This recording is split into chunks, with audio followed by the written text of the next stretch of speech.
दुनिया भर के बाजारों से 2 दिनों के संकेत मिले जुले लेकिन थोड़े मजबूती के, और एसजीएक्स निफ्टी इसी वजह से एक गैप से ऊपर खुलने के लिए है तैयार। तो छुट्टी के बाद आज के एक्शन पर करेंगे फोकस, और आज है एक और बड़ा दिन। देश का अब तक का सबसे बड़ा आईपीओ आज से खुलने जा रहा है, तो एलआईसी का आईपीओ पर भी रहेगा फोकस। स्वागत है आप सबका शेयर बाजार लाइव में। नमस्कार, मैं हूं अनिल सिंह जी। नमस्कार, मैं हूं दीपांशु भंडारी। एक दिन की छुट्टी के बाद बाजार हैं तैयार ट्रेड करने के लिए। मिडवीक सेशन है और इतनी सारी चीजें बताएं सर, आज के कुछ अहम ट्रिगर्स क्या निकल कर आ रहे हैं? लगा दीप की कल कहेंगे आप मिडवीक सेशन की, इस बार मिडवीक सेशन बुधवार को नहीं गुरुवार को है। लेकिन चलिए, आज के मिडवीक सेशन में जो कल की छुट्टी मिली इंटरेस्टिंग, अच्छा रिलीफ रिलीफ मिला है थोड़ा।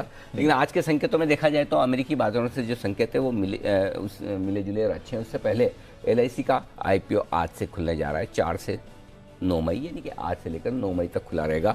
और एक और इंटरेस्टिंग बात यह भी है कि सैटरडे को भी आप बिट्स डाल पाएंगे। ब्याज दरों के पर फैसला आने वाला है आज रात, और उससे पहले अमेरिकी बाजारों में एक्शन हल्का हल्का मजबूती का होता हुआ दिख रहा है। एसजेक्स निफ्टी सेंचुरी मारने के मूड में है क्योंकि ऑल इज वेल है अभी तक। और इसके अलावा सोमवार को बाजार बंद होने के बाद ढेर सारे नतीजे आए, उन पर आज रिएक्शन देना है। रिजल्ट्स के लिहाज से आज भी एक्शन है भरपूर। बिल्कुल, तो सारी चीजें एक साथ ही आ गई। फेड की पॉलिसी भी आज शाम को आएगी, नतीजे का भी रिएक्शन होने वाला है। बट ऑफ कोर्स एलआईसी की आईपीओ सर, इस पर तो बड़ा फोकस है। एक पाठशाला तो हमने कर दी, कुछ और स्पेशल प्रोग्रामिंग भी है और थोड़ी देर में आपसे आईपीओ पर सलाह भी लेनी है। और इंटरेस्टिंगली 5 दिन इस आईपीओ में आप बिड्स लगा पाएंगे। हाँ बिल्कुल, ये अच्छा फैसला है क्योंकि सबसे बड़ा आईपीओ, नंबर ऑफ एप्लीकेशंस जो आएंगी रिटेल कैटेगरी में, वो मेरे ख्याल से एक रिकॉर्ड बनेगा। अब तक की हाईएस्ट एप्लीकेशंस आपको आती हुई दिखेंगी।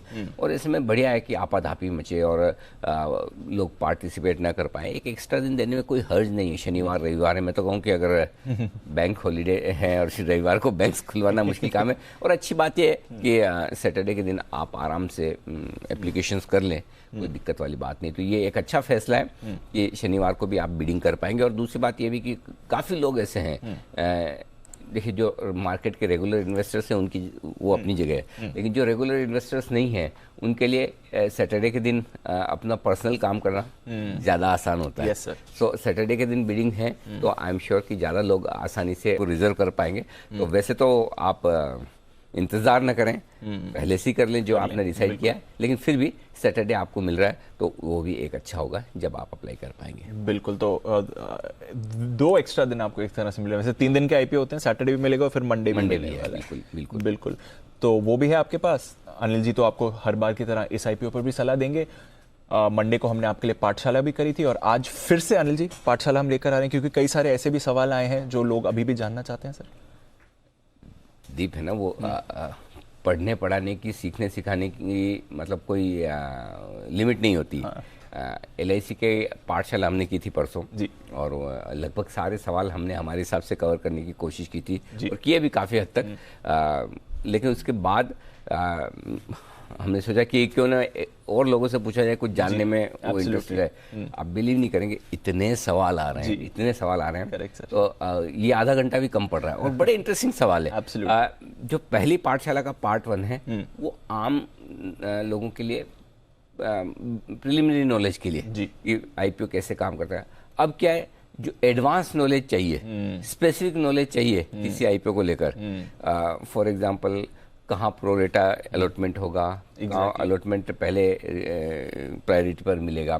तो अब आप ये भी जानना चाहते हैं अगर आप तीनों ही कैटेगरी में एलिजिबल है, मैं पहले पैसे कहाँ लगाऊं? करेक्ट। अब कहने में आप बड़ा इजी है कि पहले पैसे लगा लो, चलो आप 60 रुपये का डिस्काउंट पॉलिसी होल्डर को। लेकिन क्या पॉलिसी होल्डर के केसेस में फॉर्म अलॉटमेंट मिलेगा? पता चला एप्लीकेशन वहाँ लगे, अलॉटमेंट थोड़ा सा मिला। सोचे इससे बढ़िया 15 रुपये डिस्काउंट कम लेके रिटेल में लगाते हैं, अलॉटमेंट मिल जाता है। तो ये सारे सवाल हैं, ऐसे ढेर सारे सवाल हैं जो हम आपके लिए, इनके जवाब आज फिर से हम आपके लिए 11:30 बजे लेकर आ रहे हैं। अभी भी आपका कोई भी सवाल है एलआईसी के आईपीओ से जुड़ा, आप कुछ भी पूछना चाहते हैं, प्लीज़ हमें ट्वीट करिए #LIC IPO with Z। और मुझे इस बात की खुशी कि परसों ये हैशटैग ट्रेंड कर रहा था, ऑल ओवर इंडिया ट्रेंड कर रहा था। इससे आप अंदाजा लगा सकते हैं 2 चीज़ों का, कि एलआईसी के आईपीओ को लेकर कितना इंटरेस्ट है, और दूसरा एलआईसी के आईपीओ से जुड़े हुए सवाल जी बिजनेस से पूछने में लोगों का कितना इंटरेस्ट है। और इसीलिए हमने कल भी, मैं, दीप और हमारी पूरी टीम थी, हमने कई बार कॉल की, कई सारे सवाल डिस्कस किए और हमने भी एलआईसी के टॉप मैनेजमेंट, एलआईसी के मर्चेंट बैंक एंकर, रजिस्ट्रार, सबको फिर से काम पे बिजी लगा रख रखा है, सबको बिजी रख रखा है। वो बोलते हैं आपके सवाल खत्म ही नहीं होते हैं। हम कहते हैं हमारे सवाल नहीं है, हमारे दर्शकों के सवाल है जो खत्म ही नहीं होते। फिर हम उसके जवाब ढूंढने की कोशिश करते हैं, उनसे पूछते हैं, फिर वो जो जवाब देते हैं उनको हम RHP में जाकर मिलाकर देखते हैं, RHP में क्या लिखा है, RHP से कहते हैं कि बराबर है, अगर कुछ अलग लग रहा है फिर सवाल पूछते हैं। ये क्लैरिफिकेशन की प्रोसेस में हमें भी बड़ा आनंद आ रहा है। छुट्टी के दिन काम जरूर करना पड़ा है, लेकिन आप जब ये पार्ट 2 देखेंगे जी, आपको अच्छा लगेगा कि हाँ वाकई में, और भले आपका LIC IPO में पैसा लगाने का मन हो ना हो, लेकिन फिर भी नॉलेज के लिए, समझ के लिए, और मैं ये कहूँगा कि आज का एपिसोड सिर्फ रिटेल इन्वेस्टर्स के लिए नहीं, उन इन्वेस्टर्स के लिए भी जो ये अपने आप को ये जानते और मानते हैं कि हमें IPO के बारे में सब कुछ पता है, वो देखेंगे तो उनकी गलतफहमी दूर हो जाएगी, क्योंकि हमारी भी होती है। एब्सोल्युटली। तो कई सारी चीजें हमने तो बहुत सारी नई नई चीजें आपको सीखने समझने को मिलेगी। वो खाली LIC के IPO तक रिलेवेंट नहीं है, आगे भी आपके काम आएगी। तो प्लीज 11 बजे मेरे और दीप के साथ देखिएगा जरूर। लंबी इनिंग आज फिर से, बिल्कुल। तो पार्ट 2 आपके लिए आ रहा है 11 बजे, और थोड़ी देर में सर से जानेंगे भी इस IPO में क्या करना है आपको। पर उससे पहले सर, ये तो एक बड़ा ट्रिगर है ही, एक और बड़ा ट्रिगर आज ही आ रहा है, आज शाम को। तो हमारे लिए एक्चुअली कल रिएक्शन है फेड की पॉलिसी जी। उससे पहले थोड़ा बाजार संभले भी है, मंडे ट्यूसडे को ग्लोबल एक्शन भी ठीक ठाक रहा है, थोड़ा उतार चढ़ाव वाला, बट संभल कर रहा है। क्या नजर रखनी है दीप? अमेरिकी बाजारों का ट्रेंड अभी भी वही बड़े उतार चढ़ाव वाला है। देखिए परसों के सेशन में 700-800 पॉइंट का इंट्राडे मूव रहा, फ्लैट बंद हुए हल्के हरे निशान में। कल लगभग 400-500 पॉइंट का इंट्राडे मूव रहा डाउन में, फिर हल्के हरे निशान में बंद हुए। लेकिन 2 दिनों का अगर आप मूव देखें तो 2 दिन पहले की 950 पॉइंट की गिरावट के बाद 2 दिन अमेरिकी बाजार संभलते हुए दिखे। अच्छी बात क्या रही 2 दिनों में अमेरिकी बाजार में? अच्छी बात ये रही कि दोनों ही दिन अमेरिकी बाजार निचले स्तर से रिकवर होकर बंद हुए, डे लो पर बंद नहीं हुए। बिल्कुल। परसों तो डे हाई पर थे, कल लगभग आप ओपन जाओगे वहीं बंद होते हुए दिखे। तो एक इक्विटी मार्केट कुछ हद तक शायद डाइजेस्ट करने की कोशिश कर रहा है, पचाने की कोशिश कर रहा है कि 0.5% ब्याज दरें बढ़ेगी, लगभग सबको पता है। बॉन्ड मार्केट में भी 3% तक बॉन्ड यील्ड्स पहुंच गए, जो 2018 के बाद के हाईएस्ट है। तो बेसिकली जो मुझे लगता है दीप, वो ये है कि फेड चेयरमैन जो जितना कुछ खराब बोल सकते हैं, कर सकते हैं, वो सब पता है, एक बार के लिए कर दिया वो पता है। मतलब 0.5% हर बार बढ़ाएंगे, ये भी अब हम मानकर चल रहे हैं। करेक्ट। बैलेंस शीट साइज छोटी करेंगे, बॉन्ड्स बेचना शुरू करेंगे, ये भी लगभग पता है। बिल्कुल। अब सरप्राइज या शॉक कहाँ आ सकता है? सरप्राइज मतलब पॉजिटिव साइड पे जी। अच्छा क्या कर सकते हैं? अच्छा ये कर सकते हैं अभी तो 0.5% बढ़ा रहे हैं, आगे देखेंगे। अगर रशिया यूक्रेन संभल जाए, ठीक है, कमोडिटी प्राइसेस नीचे आ जाए, जो कि आ रही हैं, एक्चुअली युद्ध खत्म नहीं हुआ, लेकिन मेटल 2-3 महीने के निचले सर पर करेक्ट, काफी सारे प्री वॉर लेवल पर आगे ना। तो क्योंकि अब हमारे लिए युद्ध है, वो हमारा मतलब मार्केट के हिसाब से युद्ध चल रहा है, वो मार्केट को मतलब ही नहीं होता। और आप खुद देखो दीप, हमने कितने परफेक्ट दिन से हेडलाइन बनाना बंद किया। यस सर, है ना। आई थिंक ऑलमोस्ट 2 हफ्ते होने वाले होंगे। हाँ, जिस दिन से हमने कच्चे तेल से नाता तोड़ा, करेक्ट, जिस दिन से हमने हेडलाइन बनाना, मार्केट का रिएक्शन ही खत्म हो गया। और इस बात की क्रेडिट हमें नहीं लगा हमने ऐसा किया इसलिए मार्केट ने बना, मार्केट ऐसा करने वाला है इसलिए हमने उसे फॉलो किया। हमें समझ में आ रहा था कि अब मार्केट कच्चे तेल पर रिएक्शन नहीं देगा, अब मार्केट रशिया यूक्रेन पर रिएक्शन नहीं देगा, ठीक है, तो वो हमारे लिए ट्रिगर खत्म हो गया जी। और वही आप देखिए वहाँ से मेटल्स आप देखिए किस तरह से कमज़ोर हो गए। तो हो सकता है मेटल्स की कमज़ोरी, कमोडिटीज़ के गिरते दाम अगर फेड को कंफर्ट देने की कोशिश करे तो वो थोड़ी सी अपनी टोन बेहतर कर सकते हैं, है ना। और बॉन्ड यील्ड्स को नीचे लाने के लिए यहाँ से या बहुत ज़्यादा तेज़ी से उनके बढ़ाने के पहले ज़्यादा ना भागे भाई। अल्टीमेटली कोई भी गवर्नर ये जरूर चाहेगा ना कि मेरे बोलने के बाद मार्केट रिएक्शन, कोई ये नहीं चाहेगा कि मार्केट उसे डिक्टेट करे कि आपको क्या करना है। एग्जैक्टली, है ना। बिल्कुल बिल्कुल। कौन सा प्रिंसिपल चाहता है कि बच्चे बताए कि आपको कैसे पढ़ाना है? एब्सोल्युटली, है ना। वैसे ही हाल फेड का भी है, लेकिन पुराना ट्रैक रिकॉर्ड इतने सारे फेड चेयरमैन का ऐसा है कि वो मार्केट ड्रिवन होते हैं, वो कैपिटलिस्ट कंट्री की ये हाल होते ही होते हैं। सो इसलिए फिर भी कहीं कहीं फेड चेयरमैन ये चाहेंगे कि वो बताएं मार्केट को कि मैं अपने हिसाब से सोचता हूँ, मार्केट के हिसाब से नहीं। सो उसमें कुछ आएगा तो अच्छा ही आएगा दीप, ऐसा मेरा मानना है। और वो अच्छा ही है कि 2 चीज़ें वो कर सकते हैं अच्छी साइड पर। एक तो ये कि भाई हम ब्याज दरें ज़रूरी नहीं कि हर बार आधा % ही बढ़ाए, हम देखेंगे। दूसरा, क्योंकि कमोडिटीज के दाम कंट्रोल में आ रहे हैं तो इन्फ्लेशन हमारा नीचे आ जाएगा। दूसरा वो ये कर सकते हैं कि जो बैलेंस शीट की साइज़ हमें कम करनी है, जो बॉन्ड हमें बेचने हैं वो हम बहुत एग्रेसिव नहीं बेचेंगे, आराम से बेचेंगे, हड़बड़ी से नहीं बेचेंगे। अगर ये 2 चीज़ कर देते तो फिर हो सकता है कौन जाने आज रात अमेरिका में थोड़ा अच्छा सेशन हो जाए। एब्सोल्युटली, है ना। सो आई थिंक खराब होने के लिए गुंजाइश कम है, बेहतर होने की चांसेस ज़्यादा हैं। आज की मार्केट का रिएक्शन अपनी जगह अलग हो सकता है, पॉजिटिव, खराब बोले तब भी पॉजिटिव हो जाए, अच्छा बोले तब भी नेगेटिव हो जाए, वो एक अलग बात है मार्केट के रिएक्शन के लिहाज से।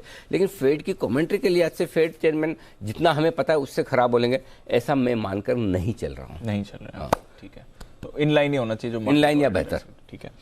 हमें क्या ध्यान में रखना है सर, क्योंकि फ्राइडे को हमने देखा लास्ट आवर में एक शार्प गिरावट आई थी, मंडे को गैप डाउन के बाद हम अच्छा संभले थे और लास्ट आवर में ठीक ठाक बंद हुए, हल्का ही बंद हुआ और बैंक निफ्टी तो बल्कि पॉजिटिव हुआ। तो बाजार भी हमारे थोड़े वो क्लोजिंग लेवल पर तो एटलीस्ट स्ट्रेंथ दिखा रहा है। देखिए, हम उतने कमज़ोर नहीं हैं जितना और उतने वोलेटाइल नहीं जितना अमेरिका दिख रहा है, पहली चीज़। दूसरी चीज़ दीप, जो हम पिछले हफ्ते से बात कर रहे थे, हमारे लिए 2 बड़ी इवेंट है, एक आज की फेड की बैठक और दूसरा LIC का IPO 9 मई को जो बंद होगा। अगर फेड की बैठक से कुछ भी खराब नहीं होता, LIC के IPO को अच्छा रेस्पॉन्स मिलता है तो बाजार यहाँ से दौड़ लगा सकते हैं। अच्छा। जिसकी संभावना पूरी बन रही है। तो मैं मार्केट को लेकर पॉजिटिव। देखिए, खराब होना होता ना दीप, और अगर आपको 16,800 16,900 के नीचे जाकर रेंज के नीचे जाना होता तो पिछला हफ्ता और ये मंडे आपके लिए गोल्डन चांस था गिरने के लिए। एब्सोल्युटली 2 बार डाउ 1000 गया है, लेकिन आपने ट्रेडिंग रेंज नहीं तोड़ी है, बिल्कुल नहीं। करेक्ट, हर बार डिफेंड करिए। तो मैं आपको 2 चीज़ बहुत स्ट्रांगली बताना चाहता हूँ, और वो ये कि डाउन साइड रिस्क कम हो रही है और अपसाइड खुल रही है। क्यों? पहली चीज़, अगर गिरना होता तो गिरने के लिए बहुत बढ़िया समय है। दूसरा, गिरने के लिए आपके आग में घी डालने का काम FIs की बिक वाले ने भी किया, दबाकर बेच रहे हैं, फिर भी नहीं गिरे, दोनों कंडीशन होने के बावजूद। तो रीज़न क्या है? रीज़न ये है कि मार्केट हल्के बहुत है। हमने अप्रैल सीरीज की शुरुआत बहुत हल्की पोजीशन के साथ की है। FIs की इंडेक्स लोगों 34% है, बहुत कम है। पुट कॉल रेशियो 1 के नीचे चल रहा है। सीरीज की शुरुआत में बहुत कम है। ठीक है, और घरेलू फंड अच्छा ही खरीद रहे हैं, बुरा नहीं है। ठीक है, और LIC के IPO को लेकर जो लोगों को बड़ा डर था कि लिक्विडिटी निकल जाएगी सिस्टम में से, बड़ा IPO खींचेगा, रेस्पॉन्स कैसा आएगा, वो डर भी खत्म। कोई बहुत साइज बड़ी नहीं रखी है, प्राइस बहुत बढ़िया की, इससे बढ़िया प्राइस की उम्मीद करें तो भी गलत है। डिस्काउंट के साथ में आपको समय भी पूरा मिल रहा है पैसा लगाने का, रेस्पॉन्स भी अच्छा आ रहा है, एंकर बुक बढ़िया बन रही है। तो किस चीज़ का डर है? ऐसे तो डरते रहेंगे तो आज ज़िंदगी में कभी आप कुछ खरीद नहीं पाएंगे। करेक्ट। सो मेरा ये समझना है कि अगर आज की फेड की मीटिंग से कोई एक्सीडेंट मार्केट के लिए ना आए, LIC के IPO को लेकर तो मैं पॉजिटिव हूँ कि वहाँ से कोई अब झटका नहीं लगेगा मार्केट को। आज की फेड की मीटिंग निकलेगी तो फिर मार्केट यहाँ से तेज दौड़ लगाने को तैयार है। अगर फेड के बाद बाजार ही खराब हो जाए तो वो तो मुझे नहीं पता जी। तो मेरे ख्याल से हम कल सुबह काफी हद तक डिसाइड कर लेंगे दीप क्या होना है, कि हमें क्या करना है। अच्छा। सो और मेरा बायस पॉजिटिव साइड पर ज्यादा है। बायस और जो आपको दिखा रहा है SGX निफ्टी, हम उससे कहीं बेहतर खुलेंगे। 17,100 के नीचे दिखा रहा है अभी SGX निफ्टी के हिसाब से 17,075। मेरे ख्याल से 17,150 17,175 के नीचे नहीं खुलेंगे। वाह, तो और ज़्यादा कॉन्फिडेंस है। हाँ, मुझे लगता है मजबूत शुरुआत होनी। चलिए, तो मजबूत शुरुआत होने वाली है।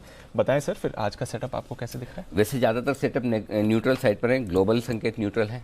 ठीक है, FIs के संकेत नेगेटिव साइड पर हैं। ठीक है, और घरेलू फंड्स के संकेत पॉजिटिव साइड पर हैं। वायदा कारोबार के संकेत न्यूट्रल से हल्के पॉजिटिव हैं। ठीक है ना दीप, और सेंटिमेंट न्यूट्रल सेल का पॉजिटिव है, ट्रेंड न्यूट्रल है। तो ग्लोबल न्यूट्रल से पॉजिटिव साइड है, जो न्यूट्रल है वो भी न्यूट्रल से पॉजिटिव साइड पर ज़्यादा है, नेगेटिव साइड पर नहीं है। ये एक अच्छा संकेत है आपके लिए। ठीक है, परफेक्ट। तो ये हो गया आपके सारे के सारे लेवल। अब आइए निफ्टी 16,975 17,050 निफ्टी के लिए आज सपोर्ट जोन के तौर पर काम करेगा दीप, और इसके नीचे 16,825 16,875 स्ट्रॉन्ग बाय जोन। ऊपर 17,150 17,225 की रेंज है, इस रेंज में हम आज जरूर जाएंगे। उसके बाद देखते हैं क्या होता है। 17,250 17,375 ये 125 पॉइंट की रेंज है जहाँ पर प्रॉफिट बुकिंग और बिकवाली आने की संभावना। बैंक निफ्टी 35,750 35,925 मजबूत सपोर्ट, आसानी से यही नहीं टूटेगा। और मंडे को बैंक निफ्टी ने फिर से एक अच्छा काम किया, लीडरशिप लेने की कोशिश की। राइट, बिल्कुल। और ऊपर की तरफ और इसके नीचे अगर गए तो 35,525, 35,625 है जो खरीदारी की अच्छी रेंज है। ऊपरी स्तर पर 36,350, 36,450 ये रेंज है जहाँ पर हम खुलेंगे और थोड़ा वक्त बिताएंगे। पार निकलने के बाद 36,500 से 36,725 तक जाने की कोशिश बैंक निफ्टी की हो सकती है। तो दीप मैं बाजार के लिहाज से आज पॉजिटिव भी हूँ और बहुत ज़्यादा आज शायद ऊपर की लेवल से प्रॉफिट बुकिंग आए इसकी संभावना कम है वैसे, लेकिन फिर भी फेड की मीटिंग है। लेकिन अगर आपको आवाज़ में थोड़ा वो वैसा लग रहा हो कि थोड़ा सा आप जितना बोल के उतना आवाज़ में जोश कम दिख रहा है ऐसा है, तो उसकी वजह की कुछ और है। थोड़ी सुबह गोली खाकर आया हूँ थोड़ी देर में और बढ़ जाएगा। वो एनर्जी लेवल थोड़ी सी आज इस वजह से कम है कि तबीयत मुझे बहुत ठीक नहीं लग रही। लेकिन हाँ व्यू इस हिसाब से कई बार है तो वो मुझे पता है कि हमारे बहुत सारे दर्शक होते हैं और कई सारे लोग मुझे बोलते भी है कि हम आपकी बॉडी लैंग्वेज से आपकी आवाज़ में कितना जोश है उससे भी पता लगा हम जज करने की कोशिश करते हैं। तो वो एक दिन आज के लिए न करें आज माइंड पूरा तेजी का साथ दे रहा है, body warm up confidence full है, बस थोड़ा टाइम दीजिए वार्म अप होने के लिए आ जाएंगे। एलजी का पूरा कॉन्फिडेंस, बस जोश आ सकता है आज बाजार में, ये क्लियर बात आ रही है सर। ठीक है, रेजिस्टेंस और सपोर्ट। एक चाय पी ली जाए, एक चाय पी ली जाए, मंगाई जाए चाय सर के लिए भी। तब तक आइए जल्दी से आपको सपोर्ट और सारे लेवल बता दीजिए। निफ्टी पर आप बंद हुए 17,070 के आसपास, 17,050, 16,975, 16,950, 16,925, 16,875 और 16,825 ये सारे लेवल्स हैं जो आपके लिए निफ्टी पर सपोर्ट के तौर पर 17,070 के आसपास आप बंद हुए हैं। वहाँ से जो ऊपर के लेवल आपके लिए बन के आएंगे 17,100, 150 और 175, ये 3 छोटे लेवल है। 200, 250, 300 मीडियम लेवल है। 325 से 375 फाइनल लेवल ऊपर की तरफ निफ्टी के लिए। बैंक निफ्टी 36,150 के आसपास आप बंद हुए हैं। पहला सपोर्ट जो बनेगा दीप आपके लिए 36,050 का बनेगा। 35,975, 35,225 ये तीनों सपोर्ट मैं बहुत छोटे वाले मानता हूँ। मीडियम सपोर्ट जो है वो 35,850, 35,750 के हैं और बड़े सपोर्ट जो निकल कर आएंगे वो 35,625, 35,525 के हैं। बैंक निफ्टी पर ऊपर कितना जा सकते हैं? 36,275 हल्का फुल्का रुकावट का लेवल, 36,350, 400, 450 और 500 ये सारे 500 तक के रास्ते क्लियर दिख रहे हैं। यहाँ 50-50 पॉइंट का ऊपर आपको है। इसके पार जाने पर वहाँ से सप्लाई जोन शुरू होता है जो 36,600, 36,725 और 36,850 के लेवल ऊपर की तरफ बैंक निफ्टी पर आपको नजर आएंगे। ठीक है, तो चलिए ये हैं आपके लिए सारे इंपॉर्टेंट लेवल्स, सपोर्ट, रेजिस्टेंसेस जहां पर आ रही हैं। और जैसा अनिल जी ने कहा आज अपसाइड पर थोड़ा सपोर्ट बाजार को मिल सकता है, ऐसा नहीं जरूरी कि बाजार वहां से वापस फिसलते हुए आपको दिखें। तो चलिए अच्छी रेंज निकल कर आ रही है, अच्छे संकेत बाजार के लिए हैं। सिवाय एफआई के बाकी सेटअप भी पॉजिटिव या न्यूट्रल ही है। सर एफआईएस की पोजीशनिंग थोड़ा बताएं, ये इंटरेस्टिंग है। एफआईएस की इंडेक्स पोजीशन वापस वो 34-33% के लेवल पर आ गए। पीसीआर हल्का सा जरूर बढ़ा था। मैं खुश हूँ इसमें, खुश है ना, मुझे चाहिए ही नहीं एफआईएस और स्कोप ही नहीं बचा। जितना बढ़ाते फिर बिकवाली का डर रहता है। 34% पे क्या बेचेंगे? अच्छा बेच के 76% से 34% पे आ गए। पिछली सीरीज की शुरुआत हमने 76% की थी, बंद किया हमने 35% पे। ठीक है, सो मेरे लिए तो अच्छा है कि अगर 35% पे तो बेचने की गुंजाइश कम है। उनके इतने बेचने के बाद भी हम 17,000 होल्ड कर रहे हैं, 16,800 होल्ड कर रहे हैं, तो हम अपने दम पर कर लेंगे।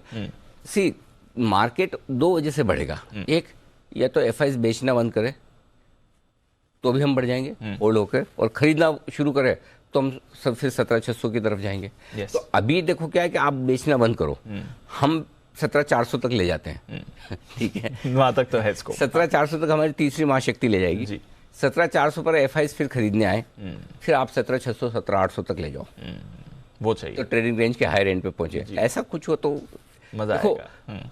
स्क्रिप्ट तो लिखी जाती है जी, फिर उस पर फिल्म बनती है। स्क्रिप्ट में दम होगा तो फिल्म हिट होगी। तो हमारी स्क्रिप्ट ये है कि 17,400 तक मुझे नीचे ही चाहिए इनकी लॉन्ग। राइट, 17,400 के बाद इन्हें डर लगना चाहिए कि हम इंडेक्स पे बहुत कम लॉन्ग है, ज़्यादा से जरूर से ज़्यादा हेज करके बैठे हैं, लेट्स कवर वो चाहिए। सो 17,400 तक तो हमारी महाशक्ति संभाल लेगी, कोई टेंशन वाली बात नहीं है। और इतना सब होने के बाद भी नहीं गिरा ना, लोकल फंड्स का भी पैसा आ रहा है। सो आई थिंक वो ठीक है। सो एफआईएस की इंडेक्स लॉन्ग पोजीशन 34% है, लोअर साइड पर है, कंफर्ट है नीचे का।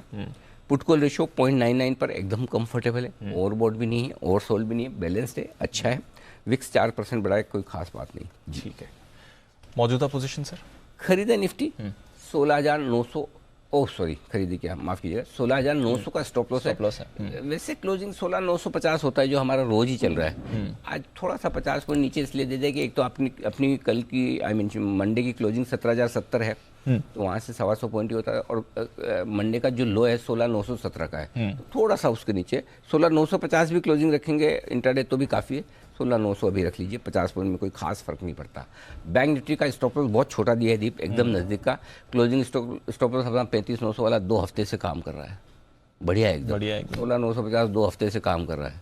विनिंग कॉम्बिनेशन के साथ छेड़छाड़ नहीं करनी चाहिए, ऐसा हमें क्रिकेट में सिखाया गया है। बिल्कुल। टीम अगर अच्छी खेल रही है, एक आध कम खराब खेले, कम अच्छा खेले, खराब खेले तो भी चलने दो, तालमेल बैठा हुआ है, तो इसलिए 35,900 ही रखेंगे। इंट्राडे में दूर स्टॉप लॉस आता है वो 35,500 का आता है, इतना दूर मुझे आज रखना नहीं है, 35,900 काफी। क्लियर? चलिए शॉर्ट साइड पर यस, थोड़ा स्टॉप लॉस ऊपर खींचा है 17,250 इंट्राडे और क्लोजिंग बेसिस पर। अगर किसी को छोटा रखना है तो वो अपने हिसाब से रख सकता है, क्योंकि 17,100 से लेकर 17,250 के बीच में दीप हर 25 पॉइंट पर रुकावट है, आप अपनी श्रद्धा के हिसाब से रख लीजिए। ठीक है, कर लेंगे। श्रद्धा का मतलब वो डिवोशन नहीं, कैपेसिटी एग्जैक्टली। श्रद्धा के दो मतलब निकलते हैं, एक तो ये कि आपका जो हाँ, और एक ये कैपेसिटी, आपकी जो कैपेसिटी उस हिसाब, आपकी क्षमता के हिसाब से रखें, ज़्यादा सही शब्द है, समझ में आ जाएगा। बैंक निफ्टी के लिए इंट्राडे में 36,625 का स्टॉप लॉस निकल कर आता है, क्लोजिंग 36,425 आता है, मैंने 500 रखा है, और अगर किसी को एक ही रखना है 36,500 भी रख ले, ये आपके स्टॉप लॉस है निफ्टी बैंक निफ्टी में। ठीक है सर, अंडरस्टूड। तो ये है आपके लिए सारी नई पोजीशंस पर भी अनिल जी की सलाह, जो मौजूदा पोजीशन पर नई पोजीशंस के बारे में बताएं सर। अब किस तरह से बनानी है, कहाँ पर रखनी है, अग्रेसिव ट्रेडर्स के लिए आज मौके हैं या फिर ना सिंपल एक ही है दीप, एक ही है, कुछ नहीं करना, बहुत क्रिस्टल क्लियर लेवल है, जरूरत ही नहीं है। 16,900 के स्टॉप लॉस से खरीदना है आपको निफ्टी को, 17,150, 175, 200 तीन छोटे टारगेट आने ही है, 250, 300 मीडियम टारगेट है, 325, 375 final target. Thank you very much, बहुत आराम से क्लियर, लेवल्स भी कम। बेचना है, बिल्कुल बेचना है। 17,250 से मूड बनाइए, डाउ फीचर्स तब देखिएगा कैसे क्या हाल चाल है, ठीक है, अभी तो फ्लैट है, थोड़े हरे निशान में। अगर डाउ फीचर्स समझो 100 पॉइंट बढ़ जाए तो थोड़ा ऊपर बेचो, ढीले होते दिखे तो 17,250 से ही मूड बना लो, ठीक है ना। 200 से भी सोचना शुरू कर सकते हैं, लेकिन आज चूंकि फेड की अहम बैठक है तो उस हिसाब से भी काफ़ी कुछ रहेगा, लेकिन 250, 325 बढ़िया रेंज है जहाँ बेचना चाहिए। 425 का स्टॉप लॉस है, थोड़ा दूर का दे रहा हूँ, वही लगाइएगा ताकि ट्रिगर ना हो। 200, 175, 150 तीन छोटे टारगेट है, 17,100, 17,075, 17,050 तीन मीडियम टारगेट है, और बड़ा टारगेट 17,000, 16,975 का होता है, बस उतना ही, ठीक है, उससे ज़्यादा की मंदी नहीं दिख रही। तो ये आपके लिए बैंक निफ्टी में बिक वाली की राय।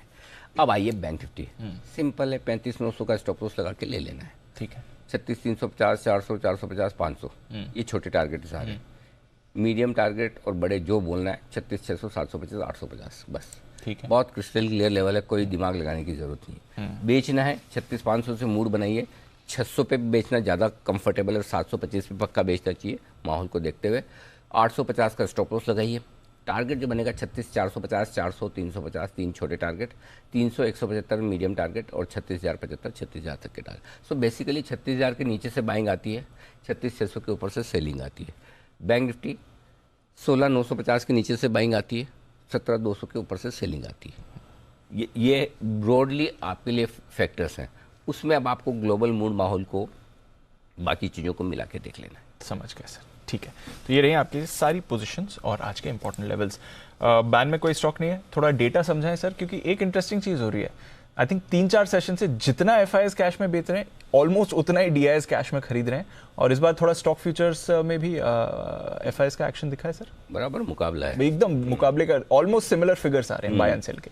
प्रभु देवा के सॉन्ग की तरह है, मुकाबला बिल्कुल। मतलब अब सबसे कई बार मैं सोचता हूँ ये मैच कैसे करते हैं, मतलब जो सप्लाई आ रहा है ये पिकअप कर रहे हैं, मतलब उतना ही खरीदेंगे जितना आप देंगे, ठीक है, बहुत, लेकिन बढ़िया है।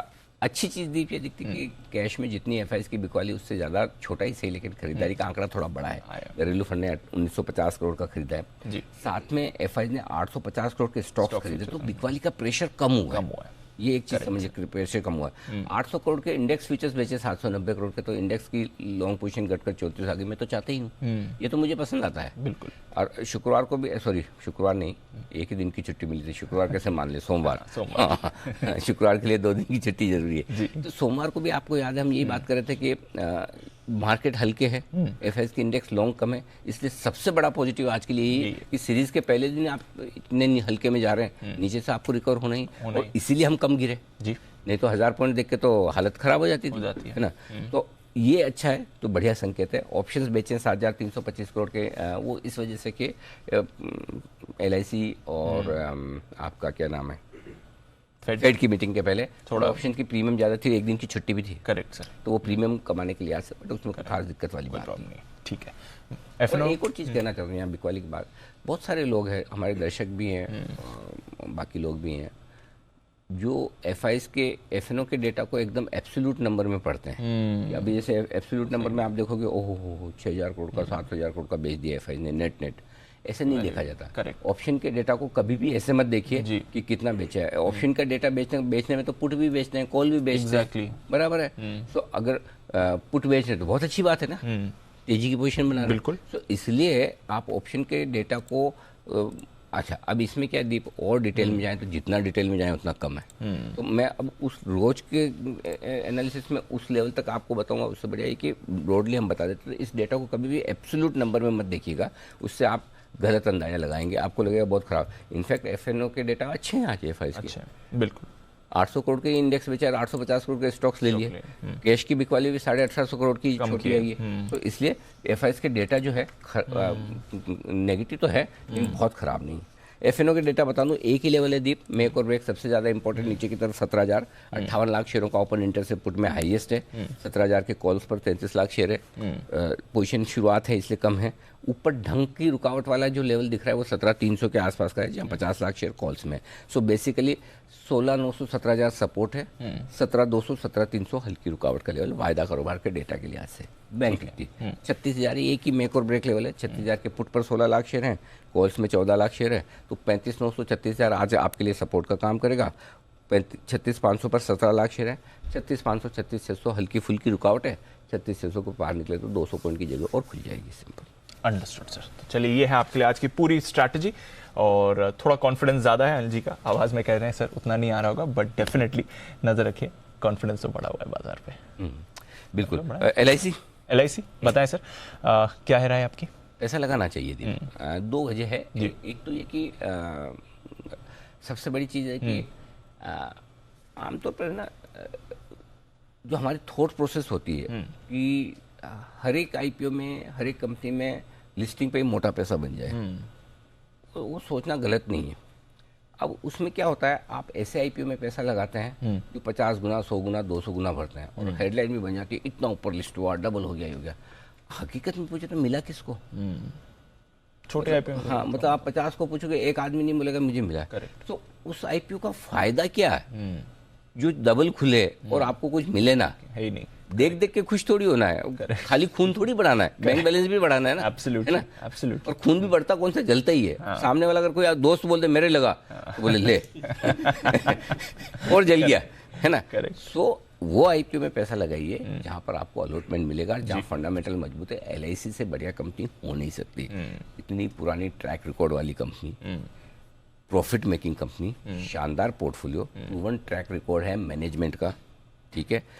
सबसे बड़ी बात, एलआईसी के आईपीओ की साइज छोटी करके प्राइस बेहद अट्रैक्टिव की है। और मैं कहना चाहता हूँ दीपम, फाइनेंस मिनिस्ट्री, एलआईसी तीनों ने मिलकर इतना सही डिसीजन लिया है कि आप हर कैटेगरी में डिस्काउंट रख रहे हैं। एब्सोल्युटली। मुझे बताओ पिछली बार कौन से आईपीओ में रिटेल कैटेगरी में डिस्काउंट आया था? ऑफर फॉर सेल में आता है, अलग बात है, समय चला गया वो, अभी तो है। तो यही अप्रोच होनी चाहिए जो सरकार की है। ये हम देश की सरकारी कंपनियां हैं, मैं पहले भी एक बार एग्जांपल दे चुका हूँ। एक बार रशिया में आईपीओ आया था, तो रशिया में उनकी सरकारी कंपनी के आईपीओ में उन्होंने रिटेल को पूरा रिटेल, जितना रिटेल लेगा। करेक्ट। एफआईएस को खरीदना बाहर से खरीदने आके मार्केट में लिस्ट होने के बाद, ठीक है, चलो बड़ा आईपीओ हम वो नहीं कर रहे हैं, लेकिन जो 45 रुपए का डिस्काउंट रिटेल के लिए, 60 रुपए का डिस्काउंट पॉलिसी होल्डर के लिए, करेक्ट, बहुत अच्छी चीज़ है। सो आपको डिस्काउंट की वजह से कुशन है। 949 रुपए फर्ज करें कि हायर बैंड पर प्राइसिंग होगी, जो होनी चाहिए, मेरे हिसाब से लोअर बैंड पे होनी भी नहीं चाहिए। 949 रुपए में भी सस्ता है। सस्ता है, हाँ सस्ता है। Okay. तो अगर आपको 45 से 60 रुपए का डिस्काउंट मिल रहा है, तो आपके नीचे का एक क्वेश्चन वो हो ही गया। आप लॉन्ग टर्म सोच के पैसा लगाए, शॉर्ट टर्म में बन जाएगा। और लॉन्ग टर्म सोचे शॉर्ट टर्म में बन जाए तो क्या दिक्कत है ना। तो मेरा ये मानना है कि कि आपको डेफिनेटली एप्लीकेशन करना चाहिए LIC के IPO में। वैल्यूशंस के लिहाज से देखें, मार्केट शेयर के लिहाज से देखें, 64% मार्केट शेयर वाली कंपनी दुनिया में कोई भी एक भी इंश्योरेंस कंपनी ऐसी नहीं है किसी भी देश में जिसका मार्केट शेयर उस देश में 22% से ज़्यादा हो। इसको कहते हैं एब्सोल्यूट लीडरशिप। ऐसी ही एब्सोल्यूट लीडरशिप वाला एक शेयर पहले आया था दीप IPO में, मारुति। आज देखिए मारुति ने लंबे समय में क्या वेल्थ बनाई। 100 रुपये के आसपास आता ना, 100-120 था, 120 या 100 उसी के आसपास, 100 से 125 की रेंज में था। और तब हम बहुत बुलिश थे उसमें। सो ये उस तरह का है। और दूसरा ये कि छोटी सोच रखिए ही मत। कुछ चीज़ें आप LIC की पॉलिसी कोई 2 साल के लिए लेते हैं क्या? नहीं, 15, 20, 25 साल के लिए। ये स्टॉक भी वैसा है, लॉन्ग टर्म रखिए नेक्स्ट जनरेशन के लिए, जिंदगी के साथ भी जिंदगी के बाद भी। करेक्ट है ना? तो आप अपनी जिंदगी के बाद भी अपने बच्चों के लिए रखिए, छोड़ दीजिए लेके। आपको जरूरी थोड़ी कि आपको बहुत बड़ा है, आपको जितना मन करे उतना लीजिए, है ना? कौन सा 25-50 हज़ार, 1 लाख 2 लाख का इन्वेस्टमेंट करना कौन सी बड़ी बात है? छोड़ दीजिए, है ना? सो ये आपके लिए LIC का IPO बिल्कुल डालिए। अच्छा, दूसरा वैल्यूशंस है। चाइना की 2 कंपनियों को छोड़ दें, हमने इंटरनेशनल कंपनी के साथ वैल्यू किया इसको। चाइना की 2 कंपनियां जो इससे सस्ती है, और उसके रीजन है कि उन पे कोई भरोसा ही नहीं करता। करेक्ट, उनकी पॉलिसीज पे भरोसा नहीं करता। अदरवाइज दुनिया में एक भी इंश्योरेंस कंपनी, दिग्गज इंश्योरेंस कंपनी की बात कर रहा हूँ, जो LIC से सस्ती है। एब्सोल्युटली। इंडिया में देखिए जो प्राइवेट प्लेयर्स हैं, जिनका नेक्स्ट नंबर 2 जो है उसका 8% मार्केट शेयर है, वो LIC से 3 गुना 4 गुना वैल्यूशन पर रहेगा। एग्जैक्टली 100% वैल्यूशंस के लिहाज से, ट्रैक रिकॉर्ड के लिहाज से LIC का IPO पैसा लगाना चाहिए। लॉन्ग टर्म में बन जाए ठीक, शॉर्ट टर्म में बन जाए, लॉन्ग टर्म में बनेगा ही बनेगा, शॉर्ट टर्म में बन जाए ठीक। और मैं कहूँगा कि अगर आपको डर है कि बाद में नीचे मिलेगा तो और ले लेना, बिल्कुल और ले लेना, कोई दिक्कत। पहली बात तो वैसा होगा नहीं, अगर हो जाए तो और ले लेना, क्या फर्क पड़ता है? कोई आपको कचरा थोड़ी खरीदो, क्वालिटी खरीदो, टॉप क्लास 5 स्टार चीज़ें।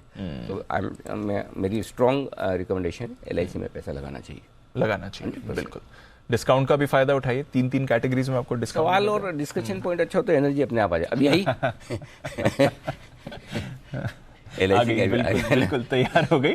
और 11 बजे ये एनर्जी 11 बजे भी रहेगी, जब आपके IPO से जुड़े और कई सवाल हैं जो आज अनिल जी आंसर करेंगे हमारी LIC IPO की पाठशाला पार्ट 2 में। बट फिलहाल LIC IPO में आप अप्लाई जरूर करें, ये है अनिल जी की राय।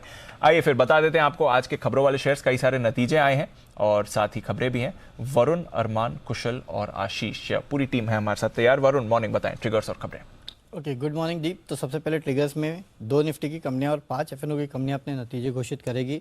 निफ्टी में कोटक बैंक और टाटा कंज्यूमर्स है, FNO में ABB, दीपक नाइट्रेट, हिवल्स, ओरेकल फाइनेंस और रेन इंडस्ट्रीज है जो कि अपने नतीजे घोषित करने वाली है। प्राइस बैंड में रिवीजन हुआ है, 20% से 10% किया गया है सोलारा एक्टिव फार्मा और 10 से 5% किया गया है चेन्नई पेट्रो और आंध्रा सीमेंट को। नतीजे आए ब्रिटानिया के, जो कि काफ़ी अनुमान से बेहतर है। रेवेन्यूज 13% बढ़े हैं, मार्जिन 15.5% पे आए हैं, 14.7% का अनुमान था, बढ़ोतरी हुई है। और कंपनी का कहना है कि मिड सिंगल डिजिट में कंपनी ने वॉल्यूम ग्रोथ यहाँ पे डिलीवर की है, जबकि एक्सपेक्टेशन 3% की थी। साथ ही साथ 56.5 रुपये प्रति शेयर के फाइनल डिविडेंड का ऐलान भी किया है। M&M फाइनेंस मिले जुले नतीजे हैं। NIS ऑलमोस्ट गिरे हैं 0.1% के आसपास, लेकिन मुनाफा जो है वो 4 गुना हो चुका है और कंपनी ने 3 रुपये 60 पैसे प्रति शेयर के डिविडेंड का ऐलान किया है। 400 करोड़ का मुनाफे का अनुमान था, 600 करोड़ पे आया है। एलेंबिक फार्मा वीक है, रेवेन्यूज 10% बढ़े हैं, लेकिन मार्जिन देखिए 11.4% पे आए हैं। 19.5% का अनुमान था। कंपनी का जो मुनाफा है 42 करोड़ पे आया है, 150 करोड़ के आसपास का अनुमान था। 10 रुपये प्रति शेयर का डिविडेंड का ऐलान किया है। और गोदरेज प्रॉपर्टीज़ नतीजे स्ट्रॉन्ग है, रेवेन्यूज़ करीब 1330 करोड़ पे आए हैं, मार्जिन्स करीब 19.39% पे आए हैं, जबकि एबिटा फ्रंट पे कंपनी ने इस बार मुनाफा किया, घाटे से मुनाफे में आई है और बॉटम लाइन में भी 190 करोड़ के घाटे के मुकाबले कंपनी ने 260 करोड़ का मुनाफा किया है। तो ये हैं आपके लिए कुछ इंपॉर्टेंट नतीजे जो आते हुए दिखे हैं। अरमान, मॉर्निंग, बताएं कौन से नतीजे हैं आपके पास? Good morning. नतीजों में सबसे पहले JSW एनर्जी है, जिसके नतीजे अच्छे आते हुए दिखे हैं। आय जो है वो लगभग 55% बढ़कर आई है, एबिटा भी है वो लगभग 79% बढ़कर आया है। और अगर मार्जिन्स देखेंगे तो मार्जिन्स पे भी खासा सुधार दिखा है, वो 40% से बढ़कर 46% पर आए हैं। वहीं अगर मुनाफे की बात करें तो मुनाफा लगभग 8 गुना बढ़कर 878 करोड़ के आसपास आया है। सिम्फनी नतीजे मिक्स्ड आते हुए दिखे हैं। आय जो है वो लगभग 13% बढ़कर आई है। एबिटा अगर आप देखेंगे तो हालांकि उसमें एबिटा में थोड़ा कटाव देखा गया है, 2.4% गिर कर आए हैं। और अगर मुनाफे की बात करें तो मुनाफे में भी लगभग फ्लैटिश रहे, 1.6% बढ़कर आए हैं। रामकृष्ण फोर्जिंग को देखेंगे, नतीजे अच्छे आते हुए दिखे हैं। आय जो है वो लगभग 38% बढ़कर आई है। अगर आप एबिटा की बात करें तो एबिटा भी लगभग 39% बढ़कर 147 करोड़ पर आता हुआ दिखा है। और अगर मार्जिन तो लगभग फ्लैटिश रहे हैं। और वहीं अगर मुनाफे की बात करें तो मुनाफा 147% बढ़कर 84 करोड़ के आसपास आता हुआ दिखा है। एरिस लाइफ साइंस नतीजे मिक्स्ड आते हुए दिखे हैं। आय जो है वो लगभग 10% बढ़ी है। एबिटा अगर आप देखेंगे तो वो 2% बढ़ा है। मार्जिन जो देखेंगे वो 34% से घटकर 31.7% पर आए हैं। और वहीं अगर मुनाफे की बात करें तो मुनाफा 68 करोड़ से बढ़कर लगभग 80 करोड़ पर आता हुआ दिखा है। प्लास्टिक ब्लेंड्स इंडिया के नतीजे भी मिक्स्ड आते हुए दिखे हैं। आय जो है वो लगभग 27% बढ़कर आई है। एबिटा अगर आप देखेंगे तो हालांकि उसमें 10.5% का कट देखा गया है। मार्जिन्स पर भी दबाव देखा गया है, 11% से घटकर 7.8% आते हुए दिखे हैं। और अगर मुनाफे की बात करें तो मुनाफा फ्लैट रहा है पिछली बार की तरह, इस बार भी 12 करोड़। केईसी इंटरनेशनल के नतीजे हमको वीक आते हुए दिखे हैं, क्योंकि जो आय है वो तो 2% घटी है, पर अगर मार्जिन्स देखेंगे तो आप मार्जिन्स 29% घटकर आते हुए दिखे हैं। और अगर जो परसेंटेज बेसिस पर देखा जाए तो 8.13% से घटकर अब वो 5.9% आ गए हैं। और मुनाफे में अगर कटौती देखें तो वो लगभग 42% के है।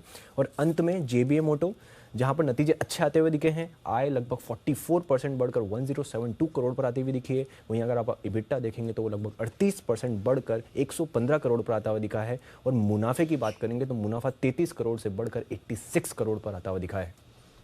ओके, तो ये है आपके लिए कुछ और नतीजे जहां पर आपको रखनी है नजर। आइए थोड़ी खबरों के बारे में भी जान लेते हैं। कुशल, मॉर्निंग बताएं, खबरें कौन सी हैं आज? मॉर्निंग दीपांशु, खबरों के लिहाज से लॉजिस्टिक्स स्टॉक्स पर फोकस रखिए आज, क्योंकि डिलीवरी के आईपीओ की डेट आ चुकी है। 11 से 13 मई तक यहाँ पर ये आईपीओ खुलता हुआ नजर आएगा। और आईपीओ की साइज थोड़ी घटाई है, इन्होंने 5235 करोड़ पर रखा है। इसके पहले 7460 करोड़ रुपए का ये आईपीओ साइज प्लान कर रहे थे। एरिस लाइफ साइंस, यहाँ पर भी खबर अच्छी है। Oaknet Health Private Limited का अधिग्रहण इन्होंने किया है। और यहाँ पर वैल्यू आप देखिए 650 करोड़ में ये अधिग्रहण इन्होंने किया हुआ है। और फार्मा सेक्टर से ही ये कंपनी जुड़ी हुई है। रेमंड्स, कुछ खबरें ऐसी आ रही है कि कंपनी का कंज्यूमर केयर कारोबार खरीद सकती है गुड ग्लैम ग्रुप।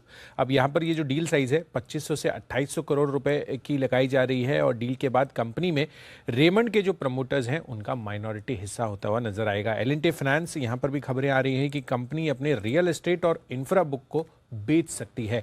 अगर ये ऐसा करती है तो यहाँ पर ये फर्दर कर्ज कम करने के लिए ये डिसीजन लिया जा सकता है। औरोबिंदो फार्मा और जाइडस लाइफ पर नजर रखिए। कैंसर से जुड़ी एक इंजेक्शन के लिए यहाँ पर यूएस एफडीए से इनको मंजूरी मिलती हुई नजर आई है। और अंत में रेलटेल, जहाँ पर साउथ वेस्टर्न रेलवे से 107 करोड़ रुपए का इनको ऑर्डर मिला है, जिसके तहत 230 से ज्यादा स्टेशन पर कम्युनिकेशन सिस्टम्स यहाँ पर लगाए जाएंगे रेलटेल द्वारा। तो ये है आपके लिए कुछ और इम्पोर्टेंट खबरें। वरुण, आपके पास भी कुछ खबरें बताएं इनके बारे में। सबसे पहले तो पावर कंपनीज पे नजर रखिएगा, क्योंकि अप्रैल महीने में जो पावर की डिमांड है वो रिकॉर्ड स्तर पर पहुंच चुकी है। मंथली कंजम्पशन जो है 134 बिलियन यूनिट्स के आसपास रहा है। अब तक की सबसे ज़्यादा डिमांड है ये। यूपी, महाराष्ट्र और गुजरात में सबसे ज़्यादा उपभोक्ता है। तो कहीं ना कहीं पावर कंपनीज आपके रडार पर रहनी चाहिए। साथ ही साथ IEX, TVS मोटर्स, इस कंपनी ने एक नया स्कूटर लॉन्च कर दिया है। प्राइस जो है 1 लाख रुपये के आसपास की है। कॉस्मो फिल्म्स 9 मई को नतीजों के साथ साथ बोनस शेयर जारी करने पे बोर्ड विचार करने वाला है। और आखिरी में Escorts, iShares core total international stocks Mauritius ने करीब 13,33,000 शेयर जो है 1580 के भाव पे इस कंपनी में बेच दिए हैं। ओके, तो ये है आपके लिए सारी की सारी खबरें और नतीजे। पर आइए ब्रोकरेजेस क्या कह रही हैं इन नतीजों पर, खबरों पर जानते हैं आशीष के साथ FIR में।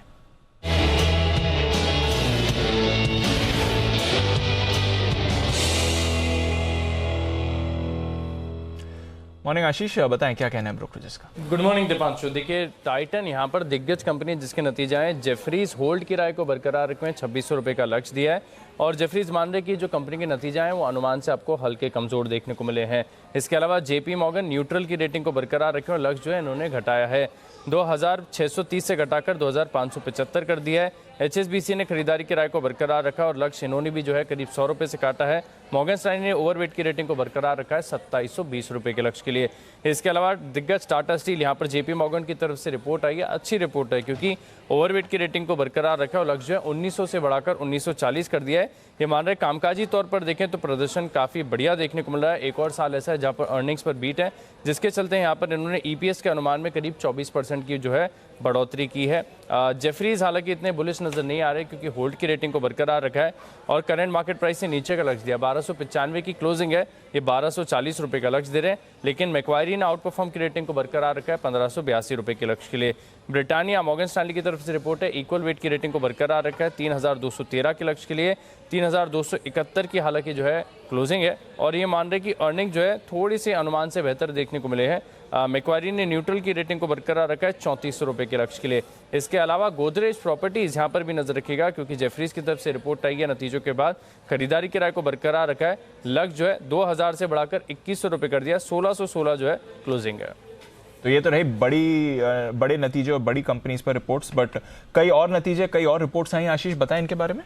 दीपांशु, JSW एनर्जी यहाँ पर देखिए सिटी की तरफ से रिपोर्ट आई है, बिकवाली की राय को बरकरार रखा है, 305 की जो है क्लोजिंग है और ये लक्ष्य दे रहे हैं 206 रुपये का और ये मान रहे कि जो कामकाजी तौर पर नतीजा है लगभग फ्लैटिश ही हैं, जिसके चलते इनका भरोसा ज़्यादा बढ़ नहीं रहा है। वेरहॉक इंजीनियरिंग, ये स्टॉक थोड़े दिन पहले सुर्खियों में था खबरों के चलते, यहाँ पर सिटी की तरफ से रिपोर्ट आई है, बिकवाली की राय को बरकरार रखा है, 210 का लक्ष्य दिया है और यहाँ पर देखिए काफ़ी नीचे का लक्ष्य है क्योंकि 458 की जो है क्लोजिंग है। ये मान रहे कि अब जो है कारोबार बेचने के बाद ज़्यादा डाइवर्सिफिकेशन नहीं होगा, जिसके चलते स्टॉक के ऊपर नेगेटिव है। एलम्बिक फार्मा, जेफरीज की तरफ से रिपोर्ट आई है, अंडर परफॉर्म की रेटिंग को बरकरार रखा है 677 के लक्ष्य के लिए और जोमेटो यहाँ पर बैंक ऑफ अमेरिका की तरफ से जो है डाउनग्रेड आया, अब रेटिंग को डाउनग्रेड करके न्यूट्रल की राय दे रहे हैं, 70 की क्लोजिंग है, हालांकि लक्ष्य जो है 80 का दे रहे हैं और मान रहे ग्रेजुअली अगर कारोबार में रिकवरी आती है तो वैल्यूएशन गैप भी कम होगा और साथ में ब्लिंकेट की डील से जो है अच्छा फायदा देखने को मिल सकता है। अंत में इंडसइंड बैंक यहाँ पर नजर रखिएगा, HSBC की तरफ से रिपोर्ट आई है, खरीदारी किराए को बरकरार रखा है और लक्ष्य जो है 1180 से बढ़ाकर 1240 कर दिया। ओहो, तो ये है आपके लिए ढेर सारी रिपोर्ट्स जिन पर आज दिखेगा एक्शन। चलिए करते हैं एक्शन की शुरुआत, वक्त है पिक ऑफ द डे का।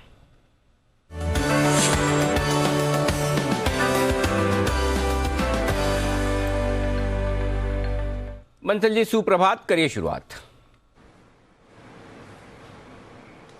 सुप्रभात अनिल जी, सुप्रभात दीपांशु। अनिल जी, मेरा पिक ऑफ द डे है एनटीपीसी पे खरीदारी की राय है 155, 155 का स्टॉप लॉस है, 162 के टारगेट के लिए एनटीपीसी पर खरीदारी की राय।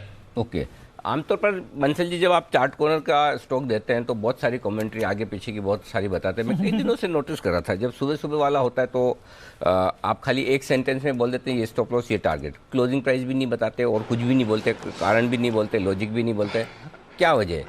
क्या आप वार्म अप कर रहे होते हैं कि भाई एक बार मैं चार्ज अप हो जाऊं पूरा, उसके बाद फुल फॉर्म में खेलूंगा?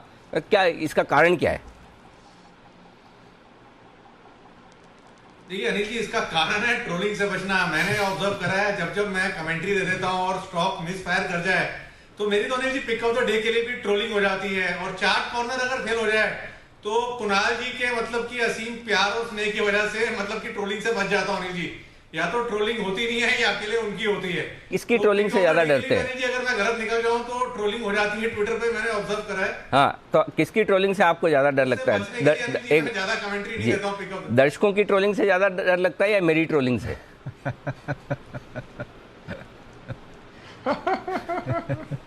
अनिल जी देखिए, आपकी तो ट्रोलिंग नहीं होती, आपका तो अनिल जी मूड होता है। मैं भी देख रहा हूँ धीरे धीरे पैनल बढ़ रहा है तो आपका जो प्रेम है अनिल जी वो थोड़ा थोड़ा बढ़ेगा धीरे धीरे करके। तो आपकी ट्रोलिंग से डर नहीं लगता, वो तो बढ़ जाता है अनिल जी। मैं ट्रोलिंग से डरते नहीं बंसल जी, बढ़ानी पड़ेगी। प्यार से ज्यादा डर कौन नहीं चाहता दुनिया में कि दूसरे लोग उससे डरे। अगर बंसल जी मेरी ट्रोलिंग से नहीं डर रहे तो लगता है मुझे बढ़ानी पड़ेगी। बंसल जी मैं कोशिश करूंगा ज़्यादा बेहतर तरीके से आपको ट्रोल कर पाऊँ। फिलहाल गुड मॉर्निंग, एनटीपीसी खरीदारी करने की राय बंसल जी की तरफ से। कुणाल जी गुड मॉर्निंग, बताएं sir. Good morning Anil ji, good morning Deepanshu. Anil ji सबसे पहले तो फिर एक बार आपको बधाई अनिल जी। धन्यवाद जी, आपने राष्ट्रपति महोदय जी से जो पुरस्कार आपको प्राप्त हुआ अनिल जी, तो अनिल जी हमारी शुभकामनाएं हैं कि जो भी राष्ट्रपति जी पुरस्कार देते हैं वो सारे आपको मिले, जिसमें पद्मा अवार्ड भी शामिल है। तो अनिल जी हम सबकी दिल से इच्छा है कि जल्द से जल्द आपको वो पुरस्कार भी मिले। धन्यवाद सर, धन्यवाद, थैंक यू सो मच। आपकी शुभकामनाएं और सब हमारे दर्शकों के प्यार है। जी जी कुणाल जी। अनिल जी अगर 3 दिन में आप 2 अवार्ड लेकर के आएंगे तो अनिल जी इस रेट पर तो अवार्ड रखने के लिए जगह भी नहीं बचेगी। बस दर्शकों के दिल में जगह है, वो सबसे बड़ा और वो सबसे बड़ा रिवॉर्ड है, वो बनी रहनी चाहिए, वहाँ जगह कम नहीं होनी चाहिए। तो आपके दिल में भी है पार्टी बनती है अनिल जी? हाँ, बन रही है पार्टी बन रही है, बनती नहीं, बन रही है बिल्कुल बन रही है। आइए, या तो आप मुंबई तशरीफ लाइए, नहीं तो फिर मैं दिल्ली आके मुझे ही देनी पड़ेगी। तो बिल्कुल कुणाल जी, एक गेट टुगेदर जल्दी से किया जाए, पार्टी करेंगे बिल्कुल। बताएं sir, pick of the day. जी अनिल जी, खरीदारी की राय है टाटा पावर पर। अभी बंसल जी ने एनटीपीसी पर खरीदारी की राय दी। मुझे भी पावर स्टॉक्स में बहुत दम दिखाई दे रहा है और टाटा पावर करेक्टेड स्टॉक है, ऊपरी स्तरों से नीचे आ चुका है, एक मेजर एवरेज के करीब कंसोलिडेट होकर इसमें वापस मोमेंटम बनता दिख रहा है। तो टाटा पावर में खरीदारी करने की राय है। यहां पर स्टॉप लॉस रखें 244 रुपए पर, 244 पर। पहला टारगेट 258 रुपए का और दूसरा टारगेट 265 रुपए का। खरीदारी की राय है टाटा पावर। परफेक्ट। तो टाटा पावर में खरीदारी करने की राय कुणाल जी की तरफ से। सिमी जी गुड मॉर्निंग, आपको क्या पसंद है आज के लिए? वेरी गुड मॉर्निंग अनिल जी। मेरा आज के लिए पसंद है टाटा स्टील। टाटा स्टील में खरीदारी करके चलने का सलाह होगा। टाटा स्टील में मुझे लगता है कि अच्छा नंबर के बाद एक अच्छा रिकवरी देखने को मिल सकता है। ऐसे भी लास्ट वीक टाटा स्टील में लो लेवल से बहुत अच्छा, काफ़ी शानदार रिकवरी देखने को मिला था, तो वो इस वीक में भी मेंटेन होगा ऐसा लगता है। 1300 के आसपास बंद किया था, तो मुझे लगता है कि अगर फ्लैटिश ही ओपनिंग होता है तो खरीद के चलेंगे। 1330 का पहला टारगेट, 1345 का दूसरा टारगेट, 1280 का स्टॉप लॉस के साथ टाटा स्टील को खरीद कर चलने का सलाह होगा। यहाँ पे मेरा निजी निवेश भी है। ओके, तो ये है आपके लिए राय टाटा स्टील पर खरीदारी करने की सिमी जी की तरफ से 1330 1345 के टारगेट के लिए। बताएं मोदी जी गुड मॉर्निंग, आपकी पसंद का share. Good morning Anil ji, good morning दीप। देखिए, पिक ऑफ द डे में हम बात करेंगे आईटीसी पर। आईटीसी को लॉन्ग करके चलने की सलाह होगी 270 के टारगेट्स के लिए। स्टॉप लॉस आएगा 256 का। थोड़ा सा डिप में बाय करेंगे, अगर डिप मिलता है 261 260 के आसपास, लॉन्ग करके चलेंगे 270 के टारगेट्स के लिए। स्टॉप लॉस 256 का होगा। ये तो Anil ji pick of the day की बात है। बाकी जो पोजीशनल कॉल, जो पोजीशनल टारगेट हमने 290 के सुझाए हैं, वो बिल्कुल इंटैक्ट है। देखिए, 17 मार्च को हमने 290 के टारगेट्स दिए थे, जब ये काउंटर 245 के आसपास ट्रेड हो रहा था, और 17 मई तक का टारगेट दिया था। तो जो 17 मई तक पोजीशनल कॉल है, उसके 290 के टारगेट बिल्कुल इंटैक्ट है। कोई भी डिप देखने को मिलता है, बाइंग अपॉर्चुनिटी है। आज के लिए 270 के टारगेट्स, 17 मई तक 290 के टारगेट्स नजर आते हैं।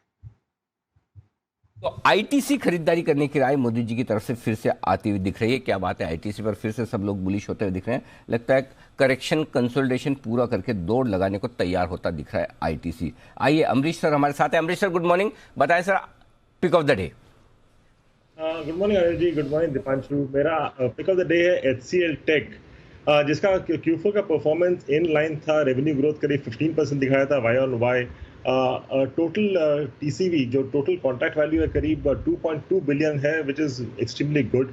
मैनेजमेंट ने जो गाइडेंस दिया है 12 to 14% ग्रोथ का गाइडेंस दिया फॉर FY23। एबिट का गाइडेंस दिया है 18 to 20%। काफ़ी अच्छा स्ट्रॉन्ग क्लाइंट एडिशन हो रहा है अक्रॉस ऑल कैटेगरीज। और यहाँ पे जो मेरा एक्सपेक्टेड EPS है FY24 का करीब 70 का है। लॉन्ग टर्म टारगेट 1400 का है, बट शॉर्ट टर्म में जो मेरा टारगेट है as a pick of the day, it's 1175।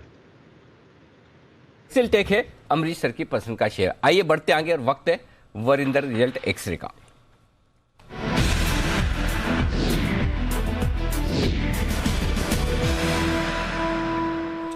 तो चलिए, हर रोज शुरुआत अच्छी चीजों के साथ करनी चाहिए, और आज नतीजों के विश्लेषण में भी अच्छे नतीजों के साथ पहले करते हैं शुरुआत। वरिंदर गुड मॉर्निंग, बताएं कौन से रिजल्ट्स आपको पसंद आए हैं?